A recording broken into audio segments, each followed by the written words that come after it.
Good morning. We're here with Martin Cheek from Smart Search. How you doing, Martin? Yeah, I'm really well, Mike. How are you? Yeah, very good. Thank you. Thanks very much for joining us today. Looking forward to the interview. Yeah, pleasure. Thank you. So let's kick us off then. And if you could give us a little bit more introduction as to who you are, what it is you do, and how long you've been doing it for, please. Yeah, so I'm Martin Cheek. I'm one of the original founders of a business called Smart Search, based out currently of Ilkley. We supply anti-money laundering checks to the regulated profession so they can know your client, so identify and verify their client's identity, whether they be individuals or businesses. I've been at Smart Search 13 years. Prior to that, I was at Core Credit, so I've actually been in the industry for 20 years in March this year. And Smart Search has grown just from the original four founders into a business now that's circa 200 people, 7,000 clients, on track for 24-25 million turnover this year. Fantastic. What a journey that sounds like it's been. Congratulations Yeah. on, from where you were to where you've got to now. So if you could describe the journey in one word and then expand on it, what would that word be? I think it would be exciting, Mike. And then sort of expanding on that, there were obviously a number of challenges on route. Sure. But it's a bit, I suppose the way to describe starting a business, Mike, is it's a bit like an old steam train. Yeah. It requires fantastic amount of effort to get the momentum going. But once the momentum's going, yeah, it pushes itself along. So I think, that really is the key, is that initial effort and motivation to keep going, to get the wheels going. And once you get the wheels going, it takes less effort to reach higher speeds, I suppose is probably the way I would describe it, Matt. That's a great description. Thank you. Not heard it like that, but I'm sitting there thinking about persistence and resilience and belief in what you're doing in the early days in order to, push through where perhaps most people wouldn't or would give up, showing that kind of those characteristics that make entrepreneurs, I guess. Yeah. So in terms of standing out from other business in the sector, what kind of makes Smart Search so successful? What would you say would be the secret to that for you? I think there's probably a number of things, Mike, as normal. I don't think there's just one golden bullet or a magic ingredients. I think it's a range of that. I think obviously you've got to have a good product is the key thing. We were probably one of the first in the market to combine individual checks, businesses, ability to do directors, sanctions, PEP screening, ongoing monitoring. So there were, people were using lots of different point solutions. So they would use a supplier for their sanctions and PEP screening.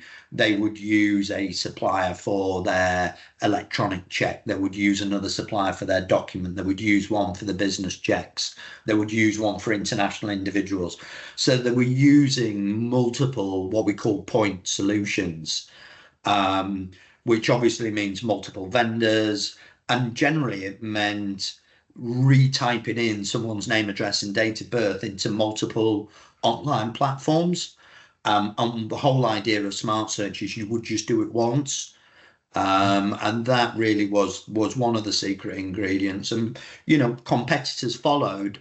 But I think the next big sort of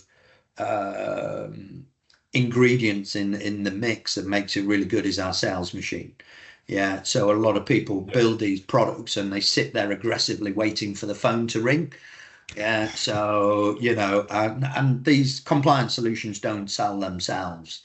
You've got to go out in the market, and what we've developed over these 13 years is an absolutely dynamite lead generation sales machine, combining, inbound and outbound activity. And Sure. that's what keeps, that's the lifeblood of the business. Once those clients come in, Yeah, yeah. we then have an excellent customer success team. So they look after them, they grow the accounts, we get longevity in the relationship. And so, a combination of those allows you to build the business, like layers on a Sure. cake each year. Yeah, yeah. You got a fantastic product, and then you've got to have people knowing about it and You, create that you, desire for it and continue the relationships when they're on board. Sounds simple, but I know it's not. yeah, it is. There's a lot of work to kind of It finesse does it. sound. It does sound very simple, but the actual doing it and doing it well, um, is extremely difficult. Yeah, it takes a lot of time and yeah, that kind of persistence to have standards and keep those standards going throughout all your processes. Yeah, Yeah, fantastic. So, what does the future look like for you guys? I know that you've recently retired from your position as MD. So, what yeah. does the future of Smart Search look like for you guys going forward, and any challenges, opportunities in the marketplace you see? Well, I think when I started 20 years ago, there were all obviously multiple point solutions out there, as I said, and at Call Credit we competed with the likes of Experian, Equifax, and GBG Group, who are sort of the peer players in this, and we were unique. 13 years ago, there weren't many that were doing what we're doing, but we are now seeing competition grow. Yeah. Yeah, So, as you say, Mike, we recently completed a majority sale with a private equity company called Triple, who know this space extremely well. And they really, they've been involved with some really big players that really get the business. And they brought in, well, a guy called Phil Cotter, who's the CEO. He's like the grandmaster flash in this space. So I feel really confident to leave the business in real safe hands with him at the helm and the executive team that we built prior to them joining. So personally, I think the market is open for consolidation. There mhm, are a number of businesses that took VC funding and funding from other places but didn't scale, mainly because they probably built really good products but sat there aggressively waiting for the phone to ring. So personally, I see the market is ripe for consolidation. There is a lot more competitors out mhm. there, so it is tougher because before you're not really competing with anybody, but now you are competing, and you're competing on product functionality, you're competing on price. So the market is a lot tougher, but it also represents a great opportunity for Smart Search with the balance sheet and profit and loss and metrics in the business to go out and pursue an M&A strategy as well as organic growth. And then obviously, Sure. these money laundering regulations aren't just confined to the UK. They're global. So, right across Europe, US, most of the developed world has money laundering requirements. So the opportunity is massive. Fantastic. So I can really see the business growing into in morphing into a much bigger beast. Yeah. So how the feeling of passing it over then? How is that for you and making sure that you've got the right people in to kind of do that? Because you must Well, have it was relationships with staff and all that kind of things yeah, that no, I you mean care about. it was a bit emotional for me, Mike, yesterday because all the staff, came down and they presented me with a number of gifts and etc. and wrote me a beautiful card with loads and loads and loads of comments on there. So it was a little bit emotional, but I do feel so strongly that the business is in such good hands Mhm. that there is real opportunity for the Smart Search team to grow and develop. I've seen loads of individuals in the business over the last 10, 13 years grow with the business as we've grown and they've grown as individuals. So, yeah, it's a mixture of sadness and happiness, if I'm honest. Yeah. Sadness to be leaving because, You know, I really do love all the staff and all the team there. But I'm also really happy that, you know, the business is going to go on to its next growth. All the original founder shareholders have reinvested with Triple, but we now sit as investors as opposed to owners. Sure. And I think, you know, one of the key things that I've learned from the mentors that I've had is knowing when the time is to go. And you know, how do I put it? I'm a startup tart, Mike. Yeah, I'm good at the startup bit, but you know, to grow a business to the next level, I'm not the right person. And you know, I think a lot of you know, entrepreneurs and startup people struggle to let go. You know, and one of the things I've always done is delegate nearly everything. Yeah, I do feel the business is in really good hands, and I'm going to sit back and watch my investment grow. Yeah, good stuff. Yeah, all that the sort of 20-year journey and seeing it, you know, go on to the next stage without you. So that sounds like Yeah, an exciting prospect to be doing. In yeah. terms of your lesson, then, do we like to ask people, guests on the Business Spotlight, biggest lesson over that The 20-year biggest, journey in the industry? I think What's that? the biggest lesson, Mike, for me is cash flow really is king. Yeah. Mhm. And I see a lot of good businesses where they don't manage the cash flow correctly, and that's what kills businesses. Yeah. Yeah. You know, I'll give you a perfect example, Mike, of this. At Call Credit, I left after 6, 7 years. I had about 1,400 clients. The business was about 5.2 million turnover, but all the clients were paying monthly. Yeah. Mhm. So you have to send out 1,300 invoices. You know, we didn't have all this kind of, you've got to collect Yeah, 1,300 invoices. Yeah. So admin heavy. you're correct, you know, and some of these clients, you know, we sort of specialized in the SME market. Some of these clients were paying, you know, 20, 30 pound a month. And the cost of, you know, producing all the invoices, sending them out, chasing them was a nightmare. So when I set up Smart Search, it was very clear. Everybody pays annually in advance.